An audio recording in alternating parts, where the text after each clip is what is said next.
Welcome, everyone. We're so glad that you joined us today for this Business Performance USA webinar. We're honored to have you among our guests today.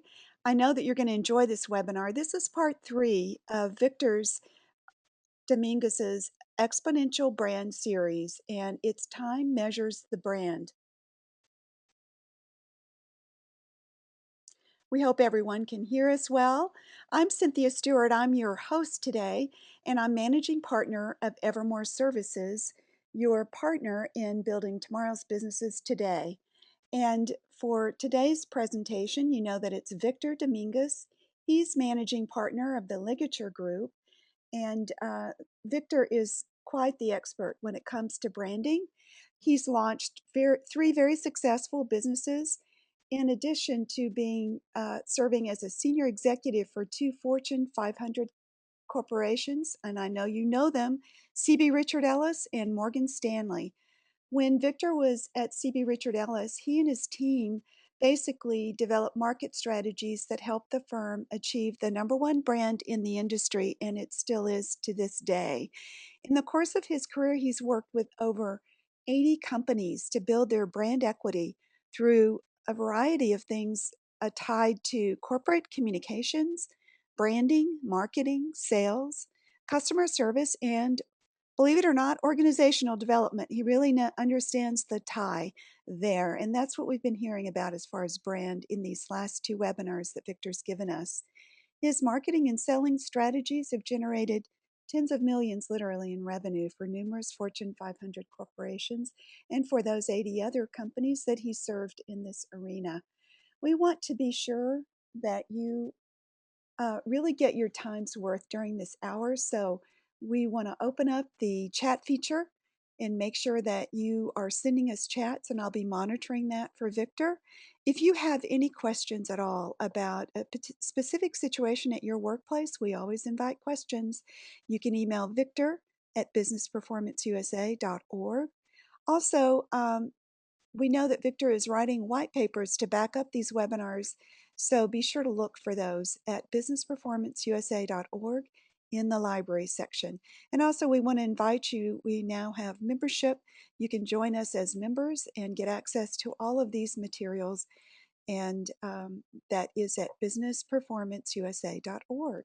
So, with all that introduction, Victor, I'm going to go ahead and share my assign you as the presenter, and you can get started. Thank you, Cynthia. I appreciate that. I'm switching over to my screen right now. So thank you, Cynthia. Thank you to my colleagues, and I really appreciate the audience showing up today.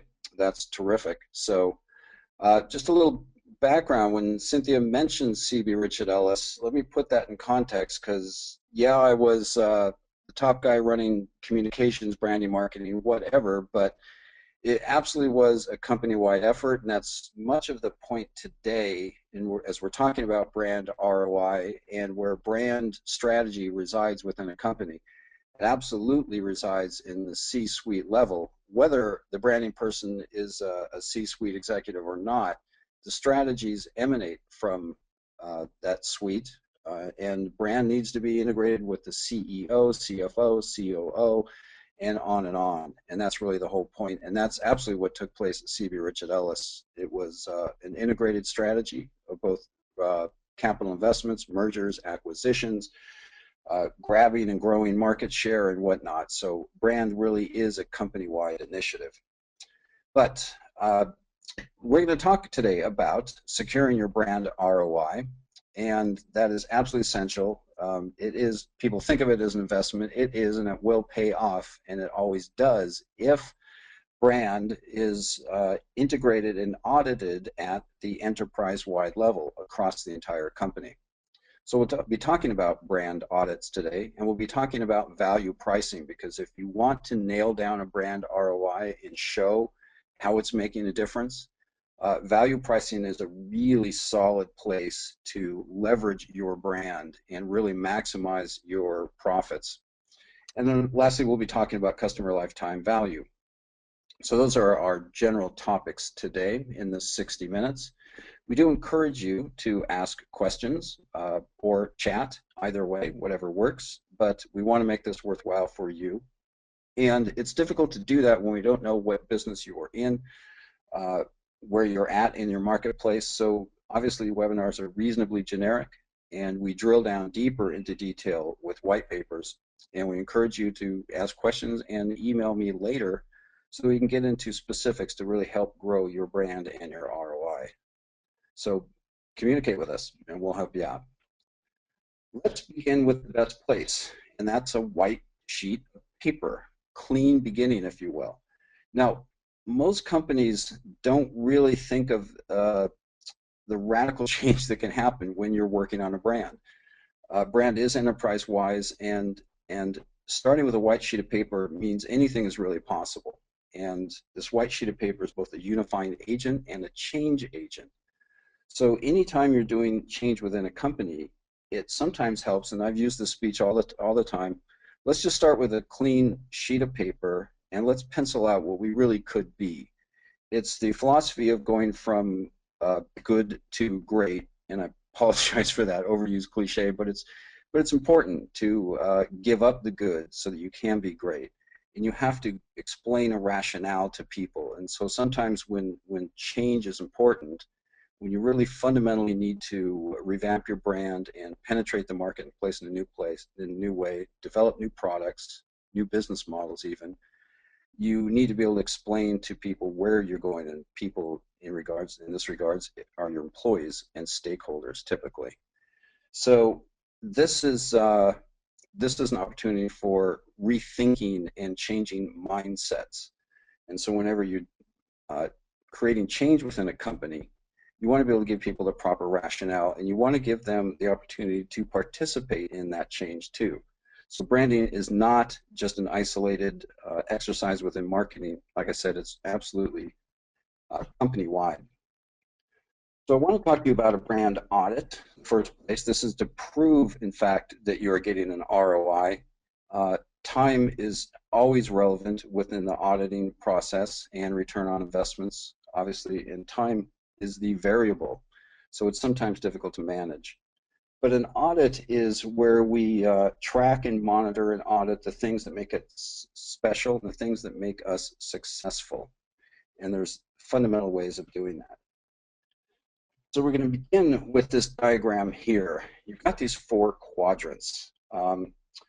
If you start vertically, we can talk about the green areas, and the greens is where you're auditing and monitoring the things that make you special, your categorical imperatives that you absolutely must encapsulate.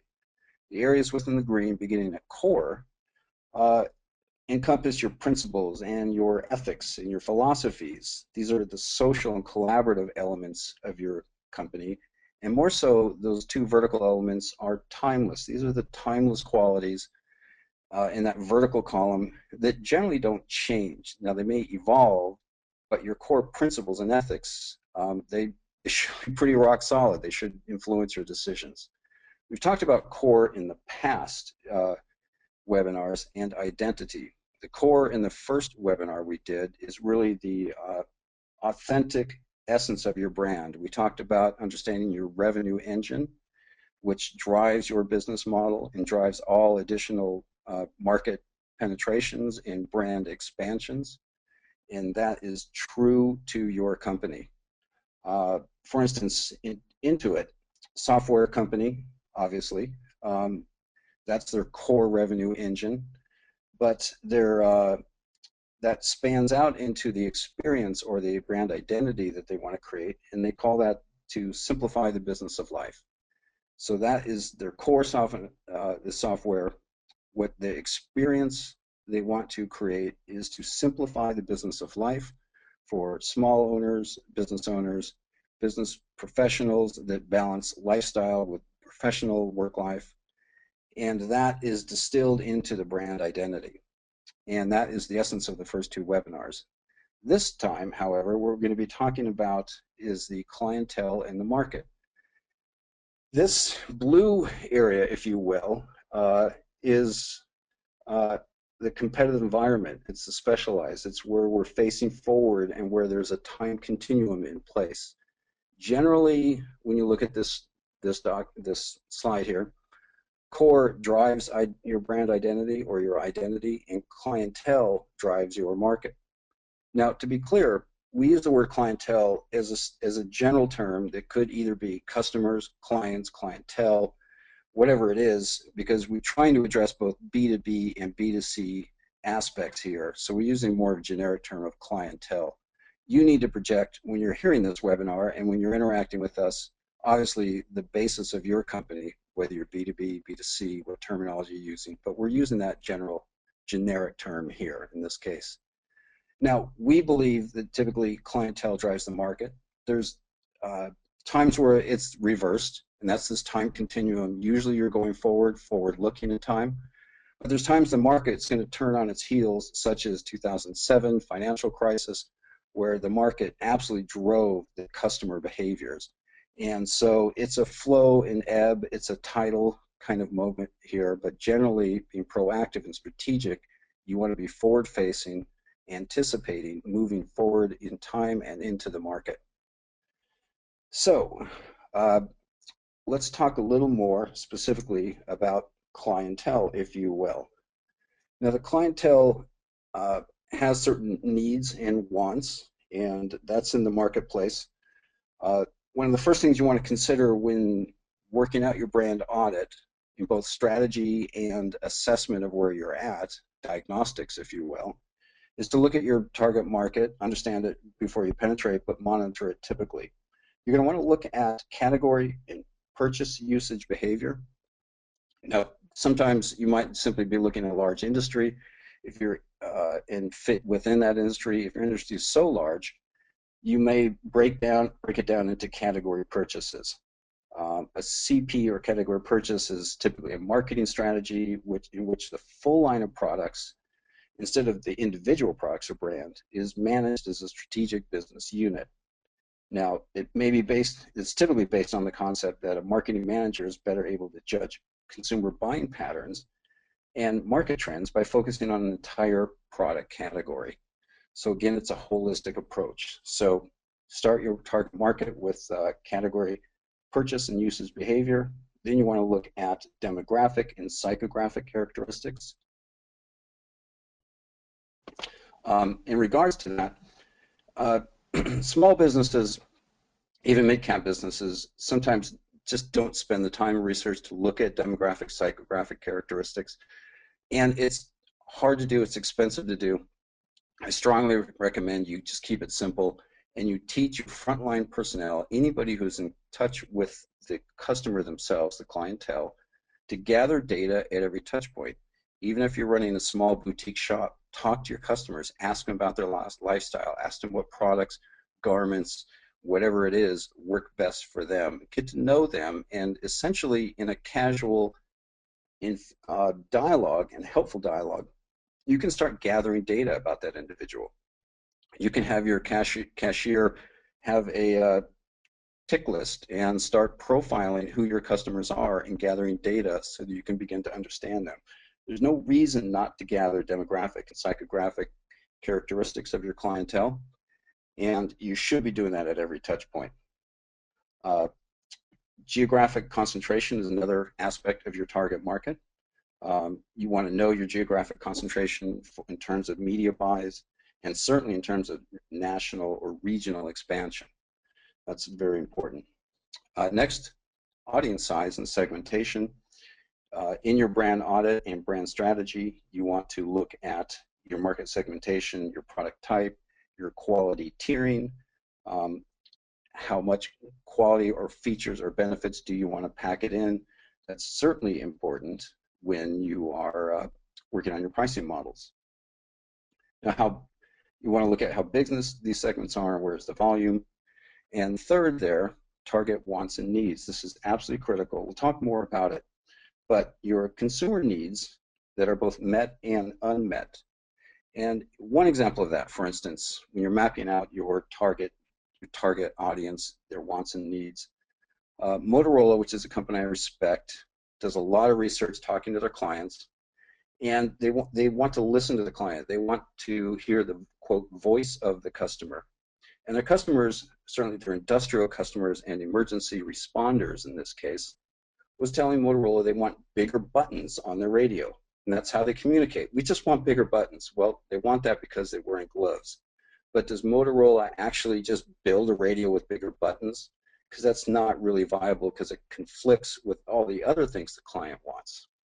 So listening to your customers is actually a difficult process at times. You have to decipher or intuit the needs of the customers rather than what they're specifically saying. So what they're saying is when wearing a glove, they need to be able to find the buttons easily. And that's really more of an ergonomic solution than a big button solution. So you have to listen very, very well. Another aspect of this third one, target wants and needs, is customer indifference. Now this, people usually always want to figure out what the customers wants and needs, but it's also equally important to figure out what the customer doesn't care about. And we're going to talk more about that in another slide. We're going to move on to that other quadrant. Remember, we're still at the quadrant with core at the bottom, identity at the top, clientele on the left, and market definition on the right. We're at the last quadrant here in market, and we're going to talk about define industry category of your brand. We've already kind of covered that, so I'm going to move on a little bit and show industry or category size. Now, these days, I tend to want to look at 3 years past performance and then project 3 years into the future. It used to be longer out, 5 years, 10 years, and there's companies that need to look at 10 and 20 years, certainly.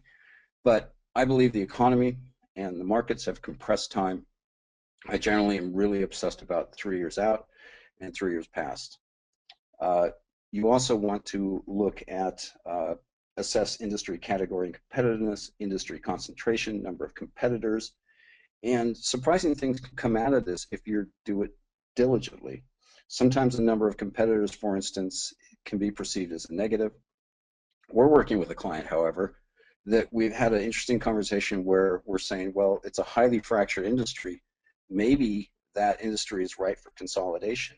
And what might that mean for your company? And that completely changed their mindset in thinking, wow, okay, maybe these people out there are not really just my competitors. Maybe they can be brought into the fold, and maybe we can expand our market with the addition of these competitors. So you need to look at your problems in a unique light, understand where there's real opportunity. A lot of competitors in the marketplace isn't necessarily a problem. Typically, people think it is, however. Now this is a very challenging and robust slide here. This is a Venn diagram, and this is actually the map, if you will, of what you're going to do with your brand audit. And I'm checking the time here, Cynthia, just make sure we're on track. And let me just give you some orientation here on this slide because there's a lot going on. So on the right there are your customers. On the left there is your company, if you will, in blue. And in the bottom are the competitors. So within that, we've got all these overlapping offerings and needs and whatnot. But let me just back out for a second and give you an idea of how this is used. So this is really, as we get into it, another example of, I'm sorry, I'm reading the chat right now, and I'll just get to that in a second. It's hard for me to read and talk at the same time, so I apologize for that. But this is an example of where brand interacts with the C-suite in the first place. Within this diagram are conversations about strategy, finance, operations, certainly, market share, pricing, cost of goods, CFO kind of thing. And what a spreadsheet is to a CFO, this document is essentially a spreadsheet for a marketing manager or a brand manager. Now, it's also important to integrate this into your operations because, frankly, a small company is not going to have a brand manager whatsoever. They might have a marketing manager who is very tactically focused. Even a mid-cap probably won't have a brand manager, although they might. They'll have a marketing VP, perhaps, well, certainly in a mid-cap company. But the point is, when you're hiring marketing managers or even a brand manager, you need to find somebody who can not just work in the creative advertising, marketing, social media, web technologies world. You need to find somebody who also has dual capabilities to interact at the C-suite level and really understand the dynamics of a business. Because a brand manager, a marketing manager cannot effectively use this map here unless they really understand your business model. And I think that really is the same for human resource professionals, operation professionals. Uh, when you're really talking about a higher level of executives and employees at a company, they really need to understand the big picture, and that's what this map does here, is paint out the big picture. Now, before I get into the details, let me just illustrate an example of how this was used, for instance. So let's take Ace Hardware. Now, Ace Hardware is, I think their term is a retail-owned hardware cooperative. Not quite a franchise. Yes, it is a cooperative. And there's a lot of these hardware stores, over 4,000, close to 4,500 hardware stores in the U.S., locally owned and operated. And you know what they sell, and you know their main competitors, Home Depot and Lowe's.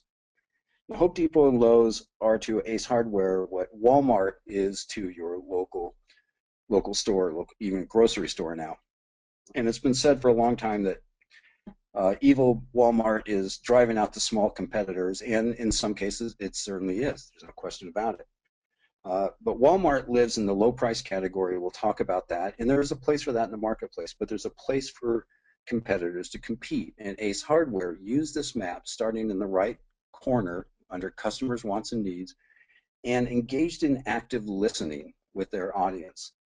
They asked them simple questions. What do you need? What do you want? What do you require? What do you like about us? What do you not like about us? And some interesting viewpoints came out of that. And again, there's some intuitive and active listening going on. And what they realized, what Ace Hardware realized, and by the way, this survey I'm mentioning was conducted by a Midwestern retailer of Ace Hardware. I think they had close to 100 stores. So a consortium, a company expanded with Ace Hardware all throughout 5 states in the Midwest, producing 90 plus stores, which is pretty darn impressive. So they have some firepower here to do their own research and understanding. But honestly, with some intuition, you can come up with this strategy that you're on your own.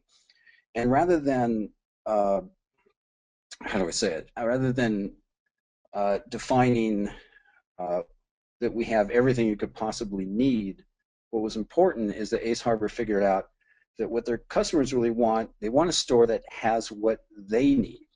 So they don't need it all. They don't need Home Depot offering. They don't need the mass grocery store type of offering. They just need what they need. So a lot of choices wasn't really attractive to them. And that was, you know, a lightning bolt going off for them. Now you can probably logically think that out if you're intuitive about your business. So what this means is that the smaller store size, which might be perceived as a disadvantage, is actually an advantage as long as they're very careful about stocking the right products and frankly quality products. I shop at Home Depot. I shop at a small local hardware. I do both for different reasons. I want bulk out of Home Depot and I want specialization out of hardware. But the small hardware stores can compete and the small retailers can compete against Walmart as well if they do it intelligently. And so what they realized, of course, is that they're not home experts. The guy at the hardware store is. He's going to tell you how to thread a pipe and how to sweat sweat out a weld or a solder and things like that. And that is where they're really competing and holding their own against that. So on the brand side of it, what does Ace Hardware do? Well, they come up with the tagline, small projects, big know-how, ask away. Ask away is a theme that I've used personally in many, many branding and marketing campaigns. Just ask us, just ask. Talk to us, talk to the person on the front line. You always, always, always want to engage in conversation, and that's where you reveal customers' wants and needs. You don't need to have a big your research firm to do this. Teach your frontline personnel how to ask questions, how to listen, and how to document and record that information. The latter part is really important. People are generally too busy or too lazy, sorry, to do that. So you've got to document your knowledge and extend that knowledge throughout the corporation. So that's how Ace Hardware used this kind of map, if you will. So let's look at the details of this and move on because we got a lot to talk about. Let's start in the right-hand corner again, green, customers' wants and needs. It's where you should always start from my perspective, listening to the customer, being customer-centric, understanding what their needs are and unmet needs are. And entire companies have been started under the unmet needs category. Netflix is the obvious example. They took on and killed off Blockbuster and others, and they're continuing to grow.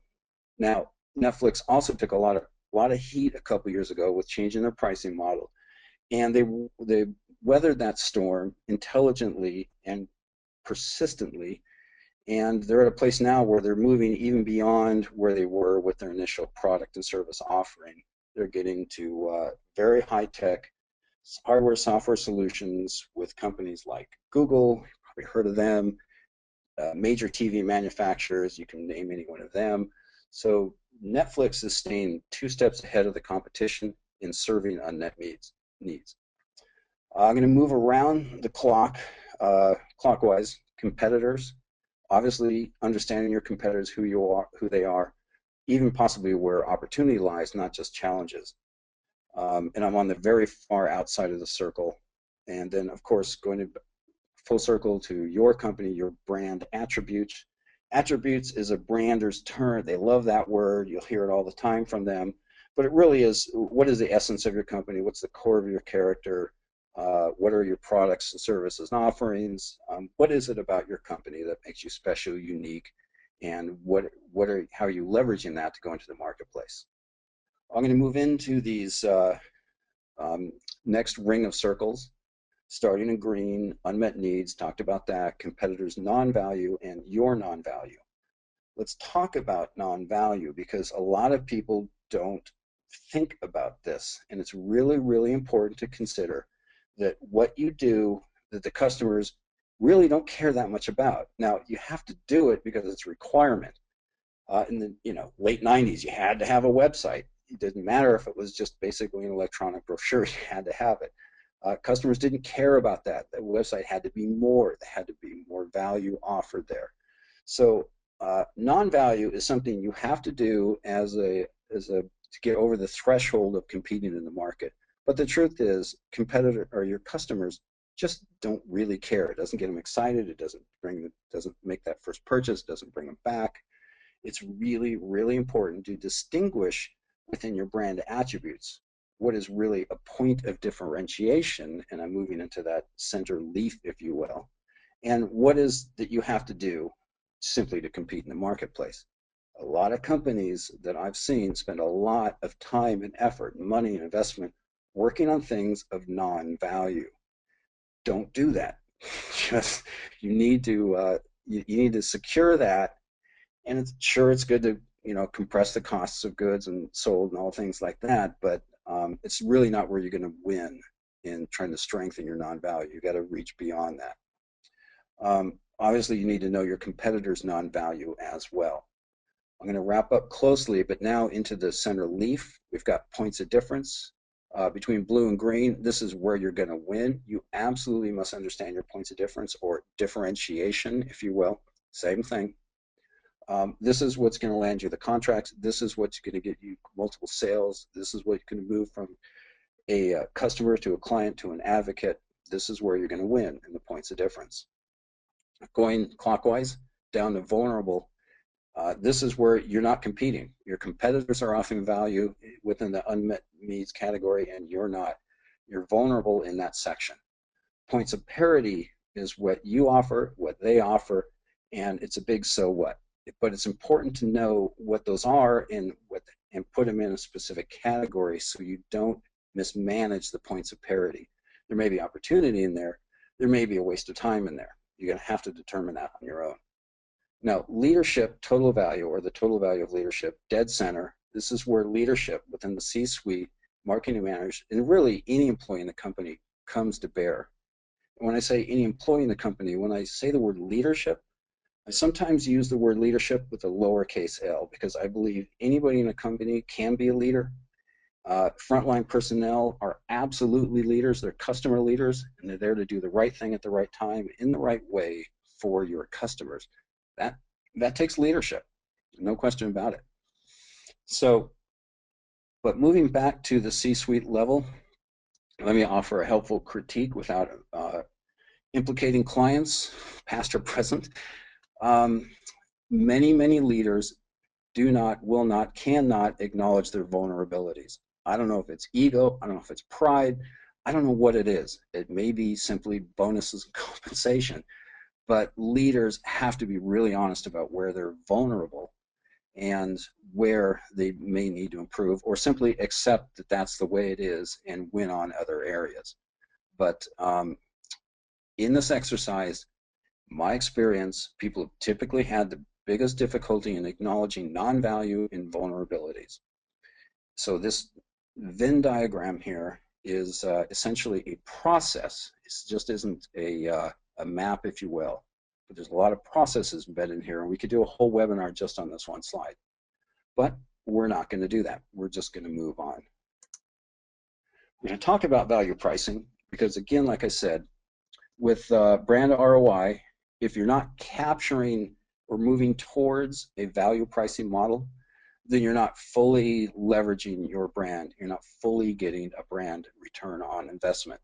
So value pricing, there's a lot of things we could have picked to talk about brand ROI, but I believe, my colleagues believe, value pricing is the number one reason you want to work on a great brand, and it's going to generate the biggest reward for you. So let's just talk about pricing. Let's just understand what the environment here. The highest peak on the left, number one, that's Everest. That's where you're looking down on your competition. Not in an ego-wise, but just in a competitive-wise. You're on the top, baby, and you have the greatest market share. And you're going to do that with customer value-based pricing. Number two, classic pricing model is cost-based pricing. Certainly effective, probably where most companies are. Cost-based pricing are people that don't understand their brand, however, and aren't fully leveraging their brand or not invested in their brand, but they're certainly competing and winning the majority of the business. Number three is competition-based pricing. Well, if Joe is charging X, I'm going to charge Y, and that's generally a slippery slope down to oblivion, but we'll discuss why that is. So if you want to climb the top of the mountain, these are your three options in terms of pricing. Obviously, it's our opinion that number one, value-based pricing is the best way to go, but you're not going to get there without a real quality premier brand, a brand that creates really powerful customer experiences and powerful customer emotion as well. That's what a brand is, and that's what we've talked about in previous slides. Okay, 4 critical factors to understanding that. So let's talk about this. Number one, understand the dynamics between pricing and the customer's perception of the benefit of the added value. Customer's perception is everything. As it's said, perception is reality in many worlds. It certainly is in the world of politics. It certainly is in the world of business. Your brand is your perception. Now, if we're not just talking about window dressing here and smoke and mirrors, that's why we had the earlier webinars about the core of an authentic brand, something that's real, substantive, and experiential, something that has deep meaning and value. That, if you have that, and then you articulate it and project it well, you will affect customers' perception, and they will perceive an added value. No question about it, but number one here is a lot of art and science. It's that balance. It's intuition. It's active listening. It's relationships. It's gathering data at every touch point. It is your brand. Now, I know C-suite people, and God bless them, they hate the word art. Okay, they want to live in the world of science. Linear thinkers believe they deliver linear results, and often they do, but you do need a balance. So again, acknowledge that a good marketing and branding person is going to have the art side down, and they're going to have the science side down. That's why you need marketers and branders that are dually talented, if you will. Number two, identify the key insights of customers' needs and drivers. Leverage those new insights to enhance the promise of your brand and be more distinctive or differentiated. So this is Ace Hardware.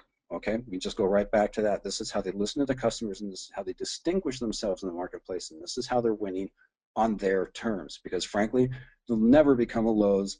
They shouldn't become a Home Depot, but they need to understand what their strengths are and compete, and that has everything to do also with their hiring and their very specific product purchase mix.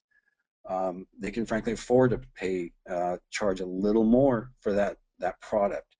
A package of screws at Ace is going to be a little higher than package of screws at Home Depot, but the truth is Home Depot has low prices for a good reason, and that's because they offer sometimes lower quality products. Not bagging on Home Depot, but that's just the reality of it. It's not that they don't sell good stuff as well, but I am just repeating myself, so I'm going to move on.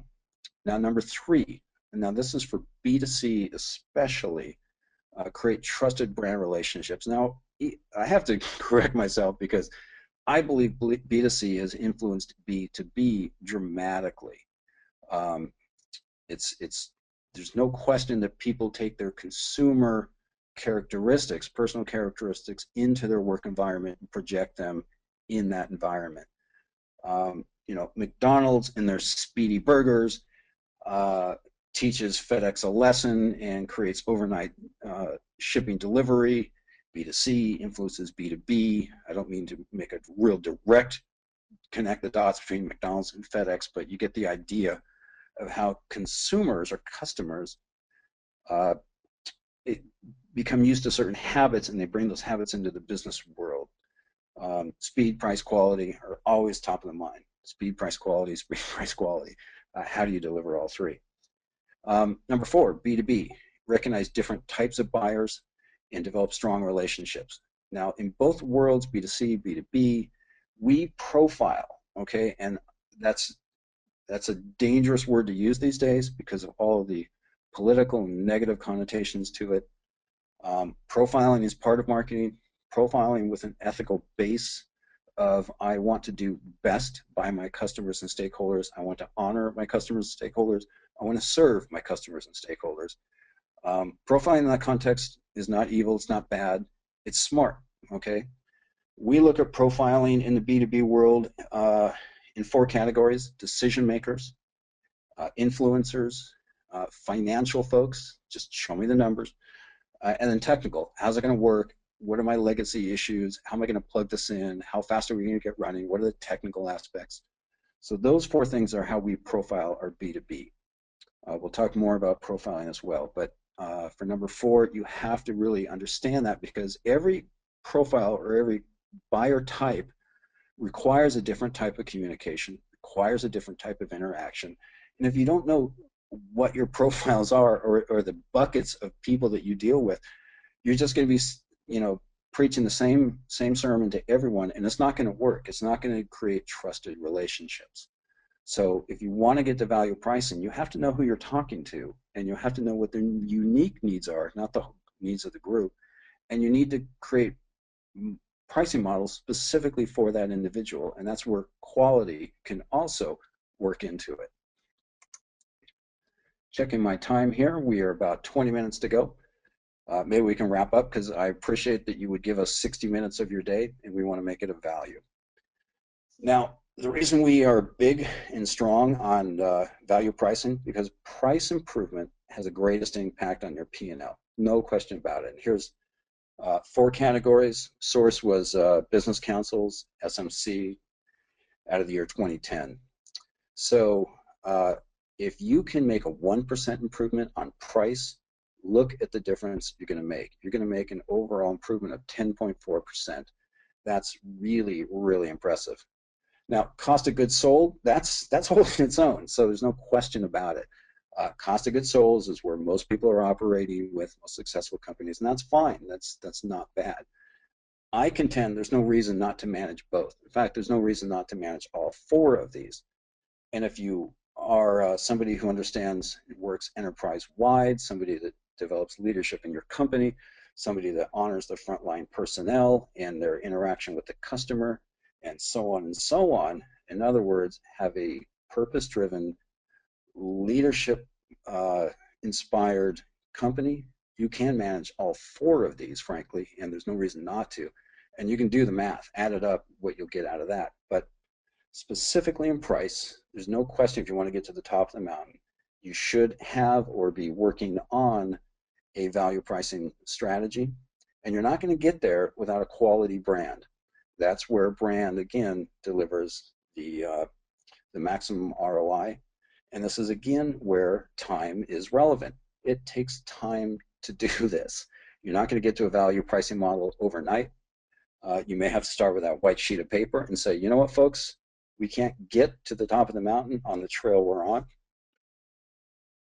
Sorry, that was the cough button. And, we need to rethink what we do, because being good enough isn't good enough. So that obviously takes time.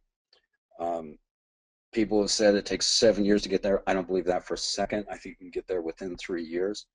And if you're the right time organization, get there in 18 months. We see radical improvement, not in pricing necessarily, but cultural improvement in healthcare systems within 18 months. And the first improvements start showing up in 3 months. So there's no reason to think that time is your enemy. If you do it right, you can start working on a value pricing model after 3 months within one controlled environment, not necessarily across your whole enterprise, but at least within one group. So what does it take to climb this mountain? It's not easy, but let's talk about these 5 steps here. We're going to start at the bottom in the blue area. Blue is differentiated from green. In the way I see it, it's more of a, the blue section is a little more internal, a little more process driven.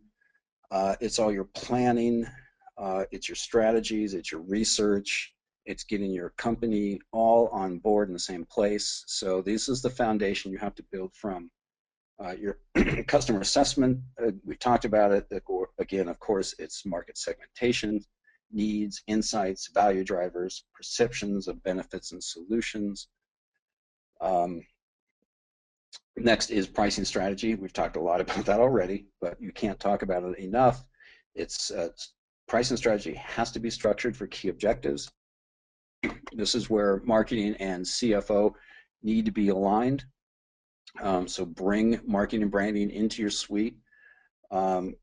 It's where it belongs. It's not where the mumbo jumbo creative, I'm an artist, let me just be creative exists. It's the Renaissance type of artists who really is athletic and business minded, if you will. Mass customization is where it starts pushing out into the marketplace. This green area is where it becomes highly dynamic. Now, mass customization is really more of a marketing automation term. Mass meaning you need to communicate to hundreds, thousands, tens of thousands, millions of customers. But customization means you can use technology and databases and well-educated workforces to have a one-on-one conversation or a customized conversation with each and every customer. It's absolutely possible for a small little business or a big mega corporation. The difference is you rely with small, you're going to have to rely on well-informed, educated, and trained individuals. The larger the company, the more you work a hybrid of personal touch and high touch, if you will. And I think the hybrid model is absolutely here and working well and will only continue to grow. You're going to have to figure out how to work with your people, the same customer who sometimes wants a digital touch or a tech touch and sometimes want a personal touch. And they want that experience to be the same. They want the same information, the same results and whatnot. It just depends on what mood they are. It depends on their sense of urgency. It depends on where they are in the buying cycle. You've got to figure out, if you're going to work on mass customization, how to create a hybrid communication touchpoint customer interaction model. Moving on up, integrated brand. Of course, this is all of our brand talk. Brand is the experience that customers use every time they come in contact with the company. I don't care what channel they come in contact, I don't care what tool they use to come in contact, face-to-face, web, Twitter, you name it. It's a customer interaction, and what is that experience delivering? This is a highly dynamic, and this is where your profiled customer segments will be having different experiences. If you're buying a car that's stripped down, baseline model, that's a quality tiering and pricing model. If they're buying a high-end Lexus, Mercedes with all the bells and features, obviously that's a different experience and a different pricing model, and you're going to pay for that. But that's knowing your customer, knowing your products, and aligning the two. Obviously, the pinnacle is optimal value price offer. So, about 15 minutes left. Simple poll question. We'd like to know what would be the biggest obstacle. Can't talk after 45 minutes. What's the biggest obstacle for you in using value-based pricing? And Cynthia, might we have a poll for that? We do, and I'm launching it now, Victor. Each of you just go ahead and select A, B, C, or D. What would be the biggest obstacle for you in using value-based pricing model? Clientele will reject higher prices. Competition will undercut us. Our sales team will not be able to create added value. We use value pricing models and we don't have issues.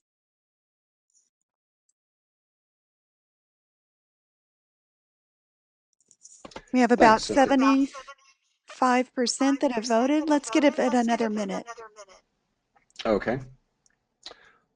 I'm going to speak to these. We, through our experience, we meaning myself and my partners and colleagues across the country, generally have an anticipation of what objection we're going to get into. There's always challenges, frankly. If you don't have issues, I want to be talking to you, but maybe you don't. There's companies out there that don't have issues, but they're well integrated. So Cynthia, I'm going to stop talking, turn the mic over to you. All righty, we will share the results now, Victor. And I'm going to go ahead and put it on the screen, and hopefully everybody can see this. Clientele will reject higher prices is 33%, and we have about 67% of competition will undercut us. So that's the result, Victor.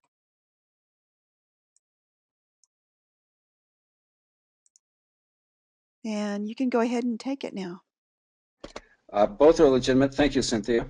I can see those points. Competition is always ready to cut your throat and undercut you.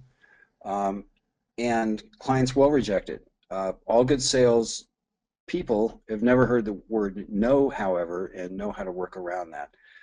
It's not as easy as that.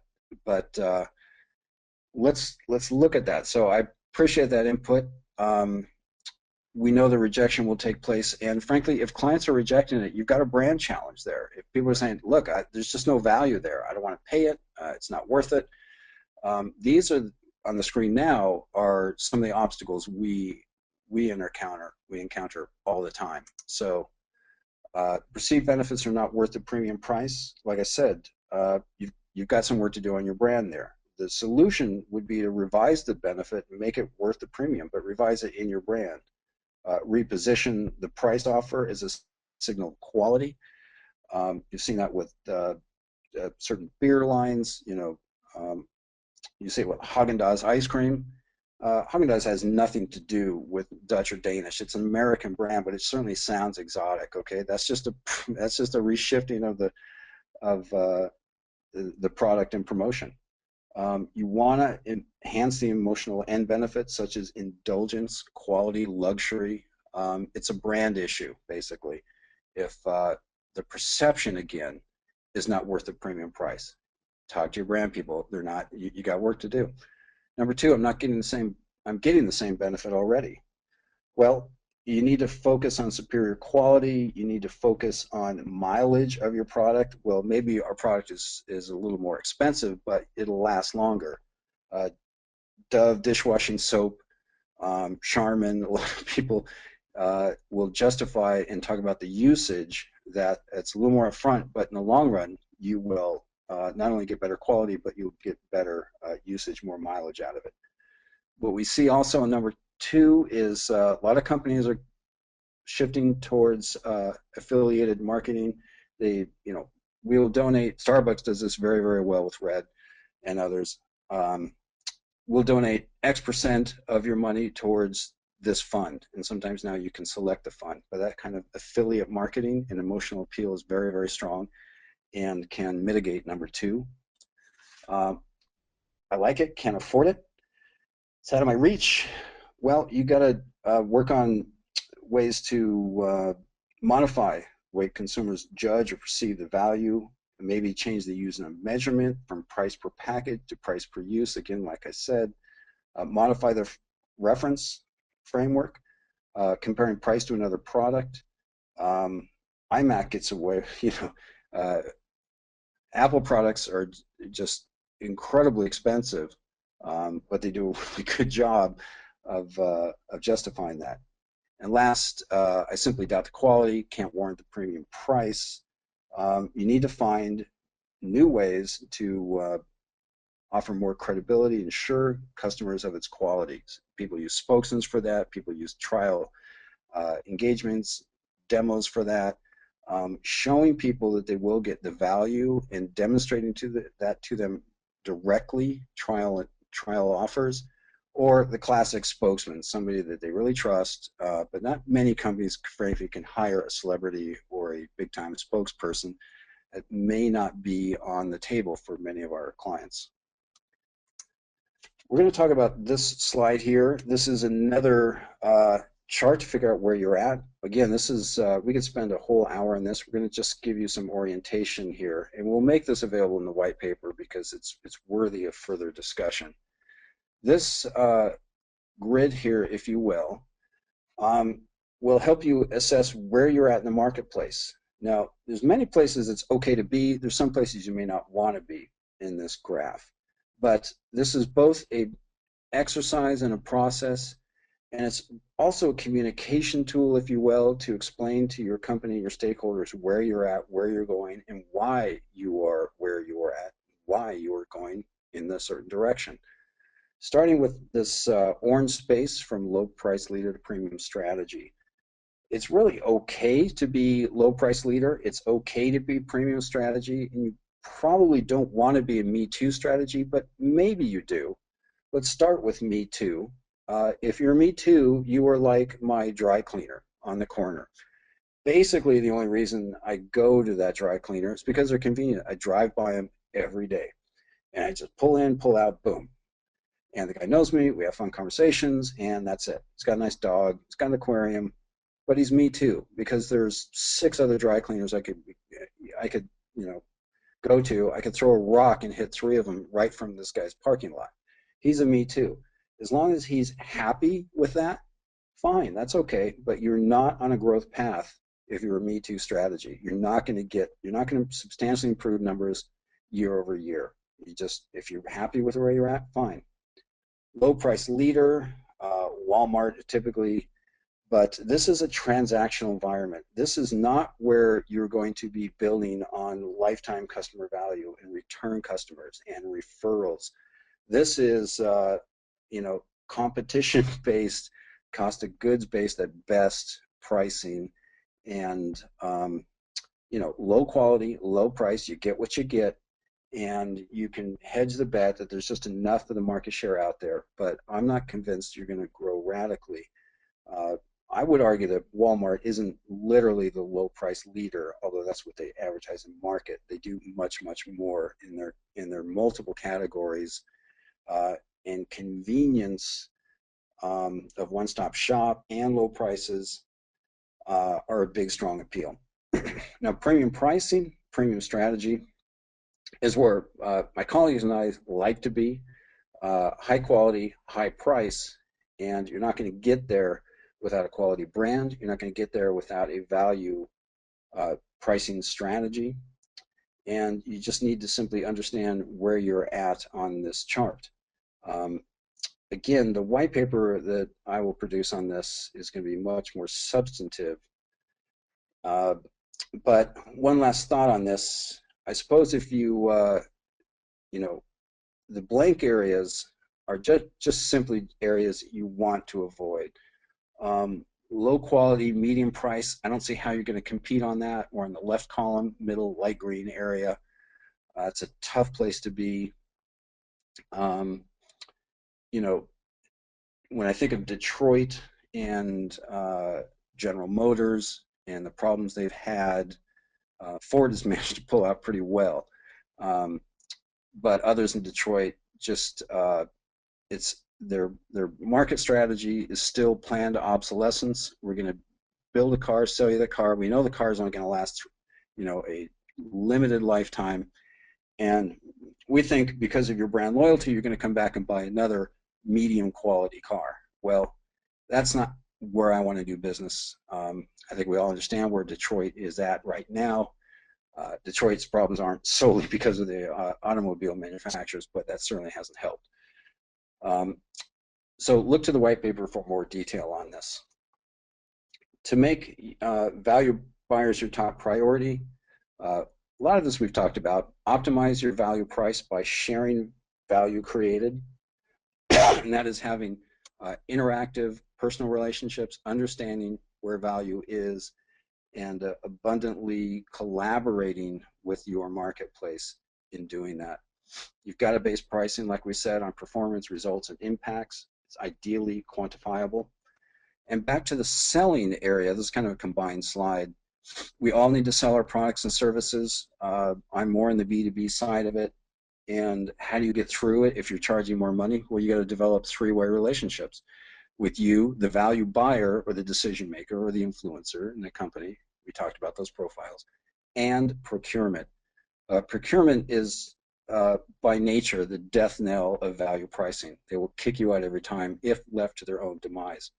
You need to have a relationship with that value buyer, the end user, if you will. In a B2C, that might be husband or wife could be either one, a value buyer or acting like procurement. It can go either way in that relationship, and that's why a lot of companies want to sell to both the husband and the wife at the same time, because one is going to just be bottom line and not value sensitive. You need a relationship with them. Last, you got to provide value buyers with compelling references and firsthand experiences. Other profiles, and this very bottom, we talked about decision makers, influencers, technicians, and whatnot. Another way to look at profiles are price-only buyers, who are just that, just the bottom line. I want to get the best price possible. They're not really factoring in other areas. Poker players are not communicating with you. They're stone-faced. They're not interacting. It's hard to know where they're at. Poker players, more often than not, end up being price-only buyers or something in that line. And lastly, relationship buyers. We've talked about that to a degree. This is a multiple-step strategy. Step 1 to step 2. Much of this we have talked about. Let me just kind of pull one out here. This, we'll make available to you. It's kind of redundant, but it overlaps with the Venn diagram. This is a different way of slicing that Venn diagram, of taking you through steps 1 through 5 to really develop your value pricing model. And lastly, customer lifetime value. Just one slide on this. This is key to any customer, any business, in addition to, in strengthening a brand. ROI, value pricing, I believe, is number 1, but obviously keeping that customer on board. This is absolutely brand oriented. The key customer questions that must be addressed. So in other words, on the bullet point is an objective, and the dash is the question that the customer will ask. And this progresses from prospect to customer, to repeat customer, to client, to advocate. So simply, to turn a suspect into a prospect, meaning this person couldn't care less about you, how might you even make them remotely interested in you? They're going to be asking, that suspect will be asking, what can you do for me? What do you got? What's in it for me? And it's a buyer-centric question. You have to be able to answer that to even get them interested. Now, to make that first transaction, that customer is asking, why should I trust you? Who are you? Why do you do what you do? Why should I care? That's an important question that you have to be able to answer. Now, after that first transaction, you absolutely must have a repeating customer, because this is where real profits originate. Acquiring that customer is expensive. Keeping that customer is less expensive, but keeping that customer is an intuitive process and a personalized process, and it's relationship based. And you have to be able to answer, who's looking out for me? From customer to client, the customer is asking, don't you know me by now? In other words, you have to work on that profile. You have to keep your data. You have to know exactly where that customer is in the relationship so that you can respond dynamically to them. This is mass customization and database management and profiling and understanding them. And lastly, from client to advocate, if you aren't proactive in your relationships and reaching out to them and saying, hey, Joe, we think you might be better off with this, and we understand you've used that, but this is going to save you more money, this is going to give you more value, and I know you didn't ask for it, but you might be interested in it. You have to be proactive in anticipating clients' needs and bring them first before they ask, if you are going to truly create a brand advocate for your company. And that's going to wrap us up. A couple minutes long, at least 1 minute long. And I really appreciate your time. What we've covered here is the Exponential Brand Series. There's 3 parts to it. It begins with the people are the cornerstone of your company. Number 2 is distilling the brand process. That's classic branding, but only after you've really refined the core value of your company.